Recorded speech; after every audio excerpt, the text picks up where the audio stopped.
ఎక్కడుంది? యెరూషలేము మందిరానికి వెళ్ళడానికి టైం అయింది కదా, త్వరగా బయలుదేరు. స్నేహితులందరూ రెడీగా ఉన్నారు. ఏంటి మీరు అందరు ఇంకా కూర్చున్నారు? లేకండి, యెరూషలేం వెళ్ళడానికి టైం అయింది. లే, త్వరగా లే, నిద్రపోతున్నావు ఏంటి? నువ్వు మనం వెళ్ళేపటికి లేట్ అయిపోతుంది కదా. చాలా దూరం వెళ్ళాలి కదా మనం కూడా. రండి రండి, నువ్వు కూడా రా. మరియా, ఎక్కడ మరియా? కట్టెలు తీసుకొచ్చావా? గొర్రెపిల్ల, యోసేపు మనం వెళ్ళాలి, చాలా సమయం అయిపోతుంది. అయిపోయింది అయిపోయింది. పిండి తీసుకున్నావా? పిండి తీసుకున్నారా? నూనె, కట్టెలు ఓకే. రండి, మనమందరం దేవుని మందిరానికి వెళదాం.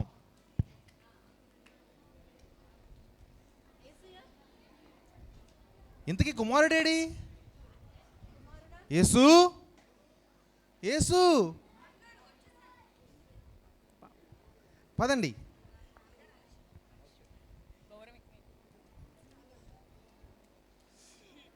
దేవుని మందిరంలో మనం ఆరాధించడానికి వెళదాం. మన అర్పణలు ఆయనకు అర్పిద్దాం. రండి, అందరూ రండి. ఇటు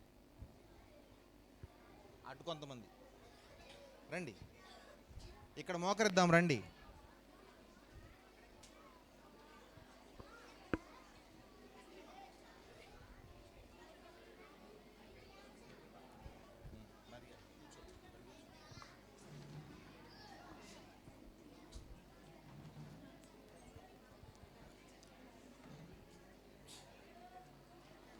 దేవుడు మనకు అందమైన మందిరాన్ని ఇచ్చారు.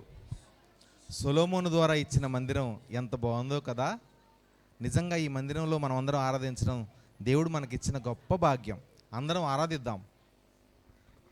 ప్రార్థన చేస్తాం.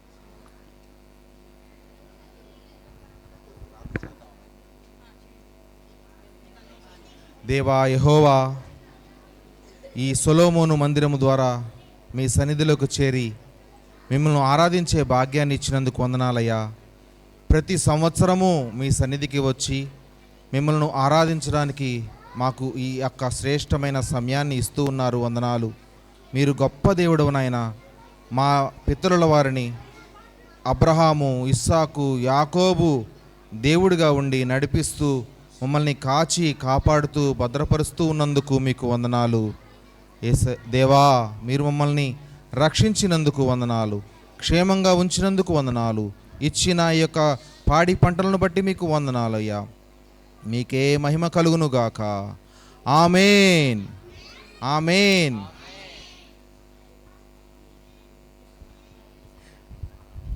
దేవుని మందిరంలో మనం ప్రతి సంవత్సరం 3 రోజులు గడుపుతాం కదా, అలాగే ఈరోజు కూడా మనం 3 రోజులు గడుపుదాం.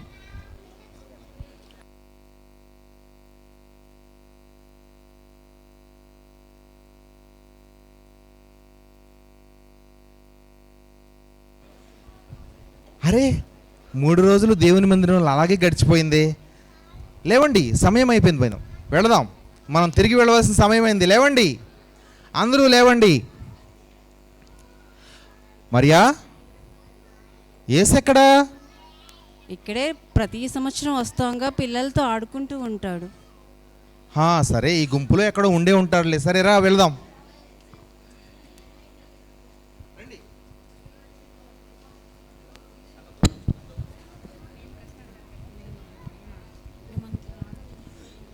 కుమారుడు ఎక్కడా కనబడట్లేదు.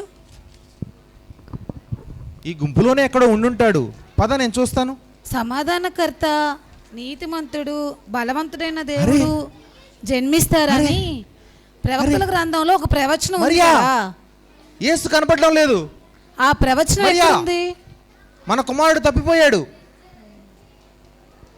మనం వెతుకుదామా? మా కుమారుడు మీకు ఏమన్నా కనబడ్డా? వెతుకు, ఈ గుంపులో ఎక్కడో ఉండే ఉంటాడు. మా కుమారుడు ఎక్కడన్నా కనబడ్డా? మనం లేఖనాలు పరిశోధిద్దామా? మనము లేఖనాలు పరిశీలిద్దాము. బలవంతుడైన దేవుడు, నీతిమంతుడు, సమాధానానికి అధిపతి, మనకు తోడుగా ఉండే ప్రభువు, మనకు శిశువు పుట్టెను, ఆయన సమాధానానికి అధిపతి అనే ఆ వచనం ఉంటది కదా ప్రవక్తల గ్రంథాల్లో. ఎక్కడుందో చూద్దామా? మనము కుమారుడు ఏమన్నా కనబడ్డారా మీకు?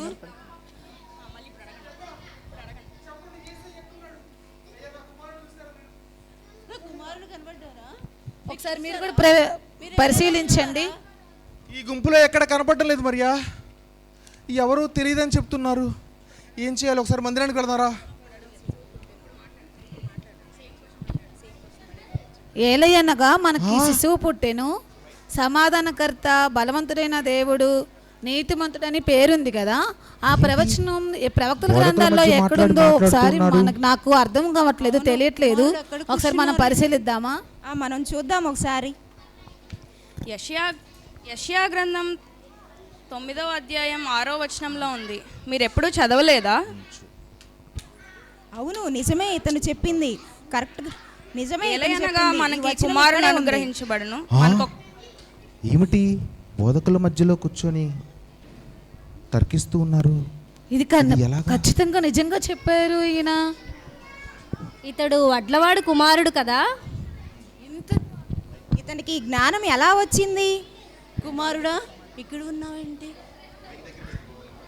మీరు నన్ను ఎందుకు వెతుకుచున్నారు? నేను నా తండ్రి పని మీద వచ్చానని మీరు ఎరుగరా?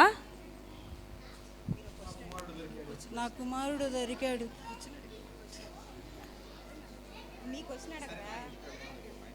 సరే రా ఇంటికి వెళదాం.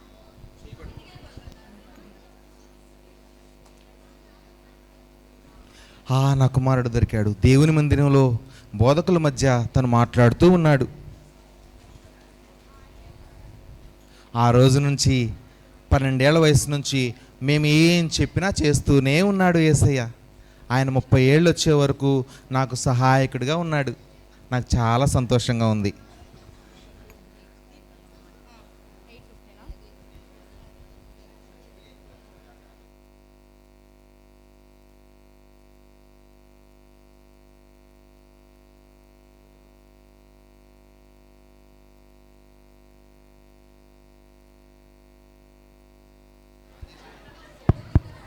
ఓకే పిల్లలు, అర్థమైందా మీకు ఆ స్టోరీ?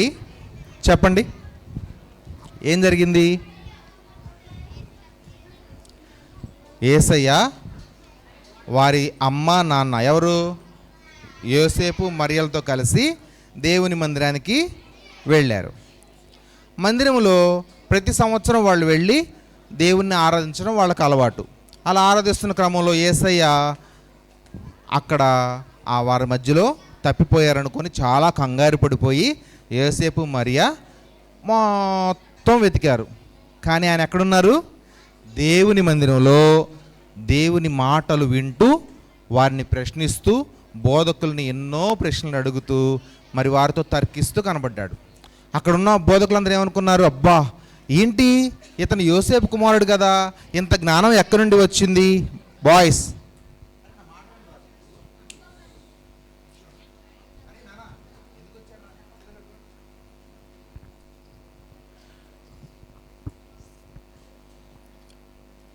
ఇతను యోసేపు కుమారుడు కదా, ఇంత జ్ఞానంగా ఎలా మాట్లాడుతున్నాడని చెప్పి అక్కడ బోధకులు కూడా ఆశ్చర్యపడ్డారు.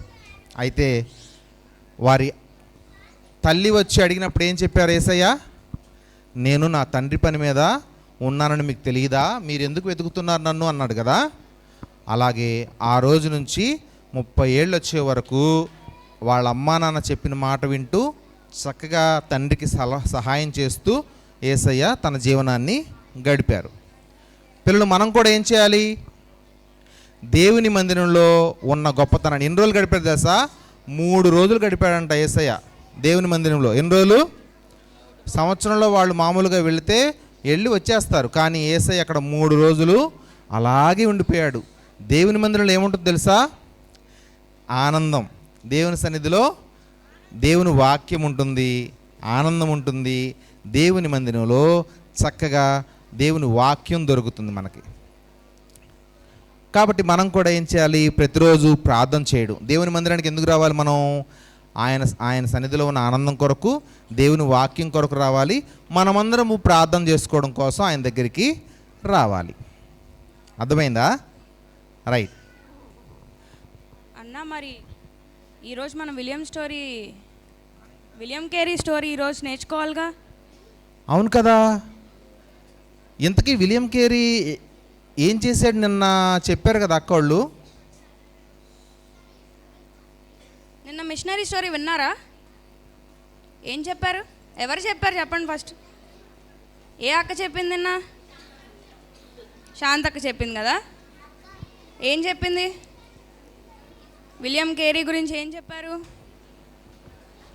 మీరు ఎక్కడి వరకు నేర్చుకున్నారు? విలియం కేరీ ఏం చేశాడు? ఏంటి ఎవరు వినలేదా? విలియం కేరీ ఎవరో తెలుసా మీకు? ఎవరు? ఆయనేనా? ఇండియాకి వచ్చి పరిచయం చేశాడంట. ఇండియాకి వచ్చి పరిచయం చేశారు. అమ్మయ్య గుర్తుంది. ఇంకా ఆయన చిన్నప్పుడు ఏం చేశాడు? చెట్టెక్కాడా? మీరు చెట్టెక్కింది బాగా గుర్తుపెట్టుకున్నారు. ఫస్ట్ డే తర్వాత ఏం చేశాడు? తనకి ఏమేమి టాలెంట్స్ ఉన్నాయి? భాషలు నేర్చుకోవడం, చెప్పులు కుట్టేవాడు, బాగా భాషలు నేర్చుకోవడం ఇష్టం, అందరితో మాట్లాడడం అంటే ఇష్టం, నేర్చుకోవడం అంటే బాగా ఇష్టం కదా. అవును. సరే, మరి ఇప్పుడు ఈరోజు ఏం నేర్చుకుందాం మనం విలియం కేరీ గురించి? అన్నా, ఆయనకి ఎన్ని భాషలు వచ్చో తెలుసా? మీకు ఎన్ని భాషలు వచ్చన్నా? నాకు తెలుగు బాగా వచ్చు. అంతేనా? ఇంగ్లీష్ కొంచెం కొంచెం వచ్చు. నాకు తెలుగు ఇంగ్లీష్ రెండు బాగా వచ్చు అన్న. మీకు హిందీ వచ్చా? హిందీ తోడా తోడా ఆత. ఓ, మీకు ఎవరికన్నా హిందీ వచ్చా పిల్లలు? బాగా వచ్చా హిందీ? మీకు ఎన్ని భాషలు వచ్చు పిల్లలు? మీకు ఎన్ని భాషలు వచ్చు? 3 కంటే ఎవరికన్నా ఎక్కువ వచ్చా? 3 భాషల కంటే ఎక్కువ ఎవరన్నా మాట్లాడతారా అమ్మా? 3 భాషల కంటే ఎవరన్నా ఎక్కువ మాట్లాడతారా? ఎవరైనా 3 భాషల కన్నా ఎక్కువ మాట్లాడగలరా? తెలుగు, హిందీ, ఇంగ్లీష్ తప్ప. తమిళ ఎవరైనా మాట్లాడగలరా? మలయాళం, మరాఠీ, బెంగాలీ, సాంస్క్రిట్, ఎవరైనా సరే.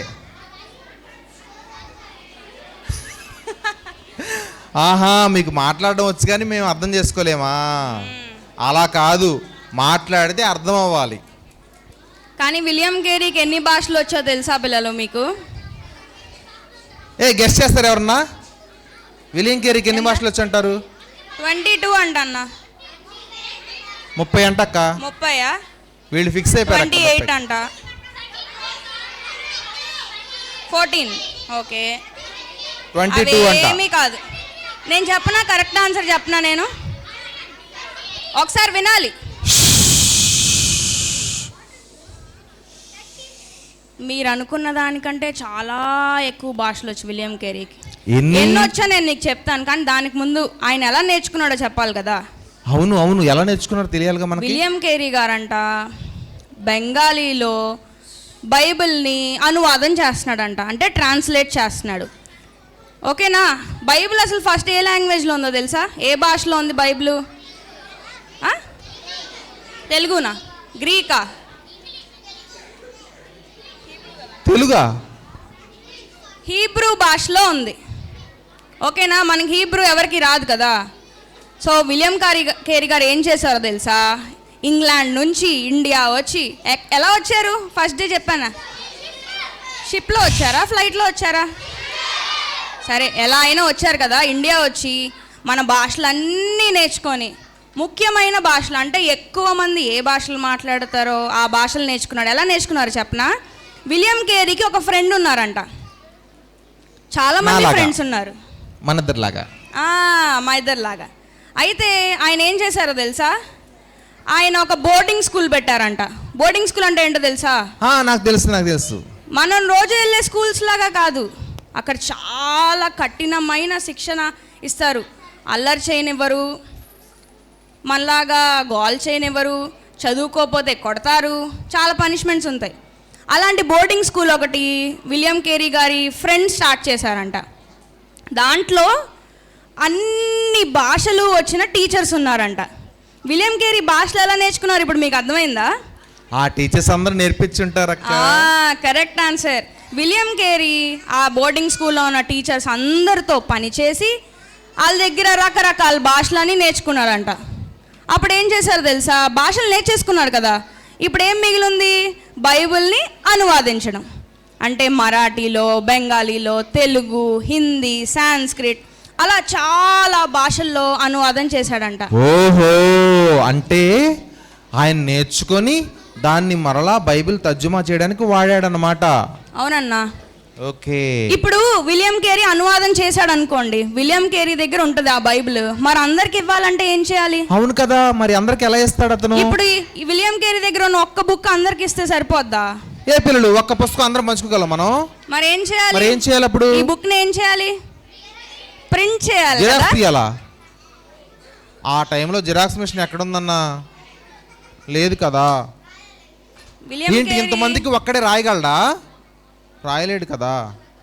వెనకాల చెప్పారన్న పెద్ద పిల్లలు ప్రింట్ చేయాలని. ప్రింట్ చేయాలి, వెరీ గుడ్. మరి ప్రింటింగ్ మిషన్ కావాలి కదా అప్పుడు. ప్రింటింగ్ మిషన్ విలియం కేరీ దగ్గర లేదన్నా. మరి అప్పుడు ఎలాగా? ఏం చేశాడో తెలుసా? విలియం కేరీ ప్రార్థన చేశాడన్నా. ఓ ఎస్, ఇందాక యేసయ్య మనం మాట్లాడుకున్నాం ప్రార్థన కదా, చేసి- ఏదైనా మనకు అవసరమైనప్పుడు యేసయ్యని అడిగితే అది ఆయన మనకు ఇస్తాడు. తర్వాత ఏం అప్పుడు జరిగింది? ఏమైంది తెలుసా అన్న? విలియం కేరీ కొంతమంది దగ్గర పరిచయం చేశాడు కదా. అవును.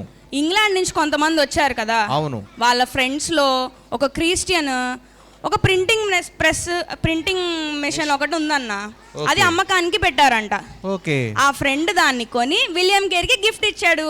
అబ్బా, యేసయ్యకి ప్రార్థన చేశాడో లేదో వాళ్ళ ఫ్రెండ్ ప్రింటింగ్ మెషిన్ ని గిఫ్ట్ గా ఇచ్చేసాడా? అవునన్నా. అలాంటి ఫ్రెండ్ నాకు కూడా ఉంటే ఎంత బాగుండో. ఏ పిల్లలు, మనకు కూడా అలాంటి గిఫ్ట్ ఇచ్చే ఫ్రెండ్ ఉంటే బాగుంటది కదా. తర్వాత ఏం జరిగింది? అలాగా విలియం కేరీ ఆ ప్రింటింగ్ మిషన్ తో అన్న అన్ని భాషల్లో బైబిల్ ని ప్రింట్ చేస్తా వచ్చాడన్న. అంటే మన భారతదేశంలో ఉన్న అన్ని భాషల్లో? అవునన్నా. ఓ పిల్లలు, మన భారతదేశం ఎన్ని భాషలు తెలుసా మీకు? 2? అరే తెలియకపోతే తెలియదని చెప్పండి రా, మాట్లాడితే 30 అంటారా? పిల్లలు ఒకసారి వినాలి. విలియం కేరీ ఇలా ప్రింటింగ్ పనిలో చాలా బిజీగా ఉన్నాడంట. ఈలోపు ఏమైందో తెలుసా? విలియం కేరీకి థామస్ అని ఒక ఫ్రెండ్ ఉన్నాడంట. పేరు మళ్ళీ చెప్పండి. ఇంకో ఫ్రెండ్ ఫ్రెండా? అబ్బా, చాలా మంది ఫ్రెండ్స్ ఉన్నారు కదా విలియం కేరీకి. ఈ ఫ్రెండ్ పేరేంటి? థామస్ కదా. ఈ థామస్ ఏం చేశారో తెలుసా? ఈ థామస్ డాక్టర్ అంట, బాగా వైద్యం చేస్తారంట. ఇక్కడ ఫోటోలో విలియం కేరీ కనిపిస్తున్నారు కదా బ్లాక్ డ్రెస్ లో. పక్కన కూర్చున్న ఆయన ఎవరో తెలుసా? తెలీదు. అన్న ఆయన ఎవరో తెలుసా? ఆయన పేరు కృష్ణపాల్. కృష్ణపాలా? అరే భలే ఉంది పేరు, కృష్ణపాల్. ఆయన ఎందుకు అక్కడ కూర్చున్నారు చెప్పనా? నిజమే కదా, ఆయన ఎందుకు కూర్చున్నాడు? థామస్ అనే విలియం కేరీ ఫ్రెండ్ డాక్టర్ అని చెప్పాను కదా. ఈ కృష్ణపాల్కి చాలా పెద్ద అనారోగ్యం వచ్చిందంట పిల్లలు. అప్పుడు ఈ థామస్ అనే ఆయన్ని స్వస్థపరిచాడంట, అంటే ట్రీట్మెంట్ చేశాడంట. అప్పుడు ఆయనకి అనారోగ్యం అంతా పోయి యేసుక్రీస్తుని నమ్ముకున్నాడంట. వావ్. హిందూస్లోనే ఫస్ట్ కన్వర్ట్ ఆయన. హిందూస్ నుంచి ఫస్ట్ ఆయన మన ఇండియాలో ఆయనే ఫస్ట్ క్రిస్టియానిటీలోకి వచ్చింది. చూడండి, మొట్టమొదటి దేవుడిని నమ్ముకున్నాయనంట మన భారతదేశంలో. కృష్ణపాల్. ఆయన పేరు చెప్పండి. Krishanpal. Krishanpal. Okay, Krishanpal. Okay, next ఏం చేశాడో తెలుసా? విలియం కేరీ ఆయన పనిచేస్తూ ఉండగా ఆయనతో పాటు మరి ప్రింటింగ్ ప్రెస్లో వేరే వాళ్ళు హెల్ప్ చేయాలి కదా, ఒక్కడే మొత్తం చేయలేరు కదా. అప్పుడు ఏమైందో తెలుసా? తనతో పనిచేసే వాళ్ళందరూ చాలా ముసలి వాళ్ళు అయిపోయారంట, పెద్దవాళ్ళు అయిపోయి వాళ్ళు పని చేయలేకపోతున్నారంట. పని చేయలేక మానేశారు. వాళ్ళ ప్లేస్లో కొత్త మిషనరీస్ వచ్చారంటన్న. ఓకే. కానీ ఏమైందో తెలుసా? ఏమైంది? ఈ విలియం కేరీ తన ఫ్రెండ్స్ చాలా కఠినంగా అంటే స్ట్రిక్ట్గా ఉండేవాళ్ళన్న. ఈ కొత్తగా వచ్చిన యవన మిషనరీలందరికీ వాళ్ళు నచ్చలేదు. ఓకే. వాళ్ళకి వ్యతిరేకంగా ఉన్నారని చెప్పి విలియం కేరీ ఏం చేశారో తెలుసా? ఆ సొసైటీని అంతా వదిలేసి ఆయన కట్టిన కాలేజ్కి వచ్చేసాడన్న. సిరంపూర్ మిషన్ అని ఆయన ఒక కాలేజ్ కట్టారు. ఓకే. అక్కడ వచ్చేసి తన పరిచర్యని కొనసాగించాడు. ఆయన ఈరోజు వినాలి, ఈరోజు స్టోరీలో లాస్ట్ పార్ట్ ఏంటో చెప్పనా? విలియం కేరీ తన ప్రింటింగ్ ప్రెస్ దగ్గర నుంచి వెనక్కి వచ్చేసి సిరంపూర్ మిషన్ అనే కాలేజ్లో తన జీవనాన్ని కొనసాగిస్తూ 44 లాంగ్వేజెస్. చెప్పండి ఎన్ని లాంగ్వేజెస్? 44 భాషలంట. 44 భాషలు.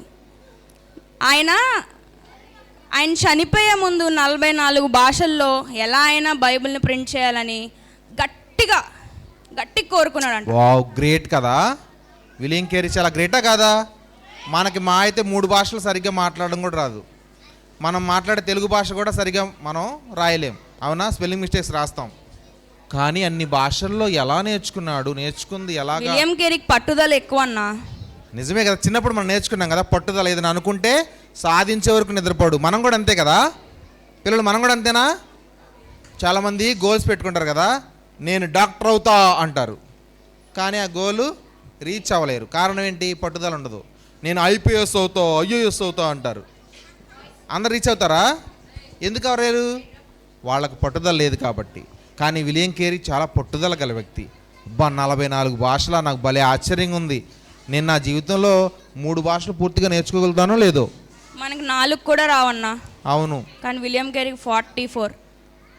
చాలా గ్రేట్. ఓకే పిల్లలు, విలియం కేరీ నిజంగా చాలా మంచి విషయాలు తను నేర్చుకుంటూ అనేక విషయాలు నేర్పించడానికి మన భారతదేశానికి వచ్చి ఆయన సువార్త ప్రకటించి కాలేజీలు కట్టించి స్కూల్స్ కట్టించి అలాగే ప్రింటింగ్ ప్రెస్ ద్వారా బైబిల్ని ఈరోజు మనందరి చేతిలో పెట్టారు. ఇప్పుడు మనందరి చేతిలో బైబిల్ ఉందా లేదా? ఎక్కడ నుండి వచ్చింది అనుకున్నారు? విలియం కేరీ ద్వారా మనకు వచ్చింది.